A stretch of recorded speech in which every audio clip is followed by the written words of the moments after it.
Volunteering is the ultimate exercise in democracy. You vote in elections once, maybe every 4 years. But when you volunteer, you vote every single day about the kind of community you want to live in. As an individual who has a passion for serving others, while volunteering at local nonprofit organizations, I realized that when we persist for change, to overcome any and all challenges and obstacles that we may face, we are the voices that can build a better tomorrow. After volunteering at local senior centers, day worker centers, poverty alleviation and child developmental organizations, along with homeless shelters, I was truly astonished by the lack of first aid kits within these communities. While volunteering at Sunday Friends programs, I noticed that families lacked medical supplies at home because they often requested first aid kits from the organization. As a volunteer also at Sunrise Villa Senior Living, I assisted this 83-year-old senior resident for almost 2 years now, and I can assure you she is one of the most positive and most active 80-year-old women you will ever meet. But something happened just last year. I distinctly recall the very day last May when my dad was driving me to the senior home, and when we pulled into the parking lot, I had noticed 2 fire engines blaring at each other, and an ambulance that was going off with 3 police officers next to it. When we parked, I ran inside the senior home to find out what was happening. And there she was, Miss Davis, the woman who was so positive and so active, had suffered a heart attack. She was hyperventilating on a stretcher because her extended medical information was unavailable for the paramedics that arrived on the scene. Complications arose, leading to her hospitalization instead of her immediate treatment at the senior home. It was truly eye-opening to learn that for much of their lives, people haven't had access to any medical aid. I live in a home and attend a school where I'm so privileged to not have to be concerned about when I'm supposed to get Band-Aids when I have an injury.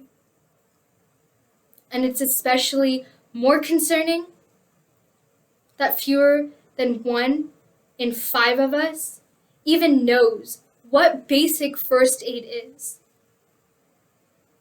But I decided that this has to change if we are to stop up to 150,000 lives from being needlessly lost every year. As a teenager, I believe this was the stepping stone that opened my eyes to the opportunities that were readily available to me to make a difference in our community. A couple months went by after Miss Davis's incident, and after observing these same situations repeat with others, I brainstormed solutions with my family, doctors, firefighters, nurses, paramedics, practically anyone I could find at that point, to address this ever-pressing issue of inaccessible healthcare supplies. Fortunately enough, they encouraged me to start finding answers. After days of thinking and more days of bothering, I decided to take initiative after I thought of a concrete solution. I took initiative by combining my passion for teaching and serving others to raise funds for the kids and provide communities the basic medical assistance that they deserve. I tutored middle and high school students since last June to raise funds, and then last August, as an incoming freshman in high school, I established Medlife Plus, an international nonprofit organization to provide first aid kits with 163 items in them and portable medical information, or PMI kits, to impoverished and vulnerable communities across the world. The PMI kits are essentially just zippered coin pouches with medical information forms that have to be filled out by the patients, which can be used at home and while traveling to help paramedics more efficiently treat their patients on site during emergencies. I began to reach out to middle and high school students on platforms like Nextdoor, through pamphlets and newspapers, and tutored them in math, Spanish, English, and science. I also held drives at schools and places of worship and door-to-door campaigns. All of these proceeds then went to purchasing the first aid and portable medical information kits, along with the stationery supplies for the thank you letter campaign that Medlife Plus launched just this March to show our thanks and our deepest gratitude to the frontline workers and their tireless efforts during this unprecedented time. I'm proud to say that Medlife Plus has been able to raise $4,158 and has now grown to 26 chapters in 3 U.S. states and 3 countries, all led by high school students just like myself, all motivated to take initiative. It now addresses the healthcare gaps prevalent in numerous communities. And I'm glad to say that I have built strong partnerships, secure ones, with Sunrise Villa Senior Living, the Day Worker Center of Mountain View, Sunday Friends, the Salvation Army Emmanuel House of Homeless Shelters, the International Association of Youth, and representatives from Kampot, Cambodia, Mexicali, Mexico, and South Africa. All the work that me and my volunteers put into Medlife Plus had amounted up to thousands of first aid and portable medical information kits that were distributed to communities around the world. Medlife Plus also led a thank you letter campaign and delivered 3,168 thank you letters to frontline workers in 22 hospitals, 22 clinics, 6 urgent care centers, 34 fire departments, 3 police departments, and 4 senior centers across California during the COVID-19 pandemic. Now, with all of that said, I'm sure I must have sounded easy. This entire process must have sounded easy.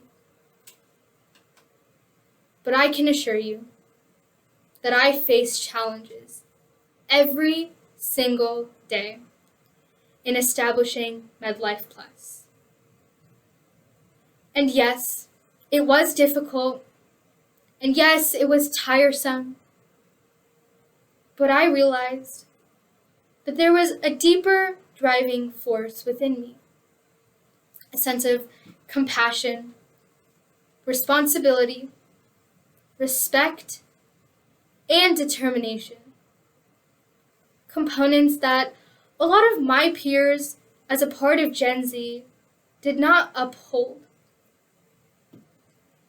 Now, what exactly are the challenges that I must have faced, and how exactly did I overcome them? Well, first, I had to build strong relations with the organizations for them to accept the medical supplies. And yes, I was fairly easily able to overcome this challenge because I had been volunteering with these organizations since I was just 7 years old. But that's not all it took. When I attended weekly volunteer programs, I made sure that I was punctual. I made sure that I genuinely cared for the community. And I engaged in addressing issues such as a lack of funds, mentors, volunteers, and translators that the organizations were facing. And eventually, our relationships were built on trust and simple acceptance. They would ask me for help in setting up volunteer programs and budgeting their activities. And as a 10-year-old child, I couldn't have been more proud to do these tasks, something that volunteer managers would do.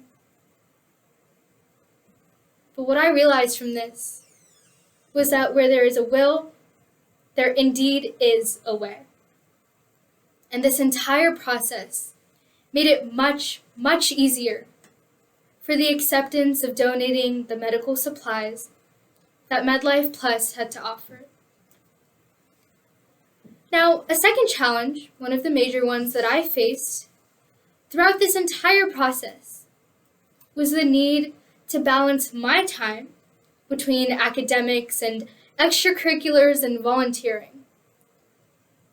With the numerous calendar reminders that I had set for myself to only volunteer 5 hours of my time each week for Medlife Plus, I had still exceeded my initial goal. This goal was difficult to uphold, but I didn't mind staying up those late nights, searching for vendors to buy the first aid kits from, or building the website, because I understood the importance of giving back to my community. And finally, one of the major challenges that I faced was needing to staff and train volunteers. We had held volunteer socials to train volunteers to raise funds, purchase medical supplies, and deliver them to communities. And I would meet with them every single week to go over the responsibilities they had of delivering the medical supplies to communities and raising funds to purchase them. But when I take a step back today, I realize that initially, the reality that people lacked medical kits not far from my home felt so distant.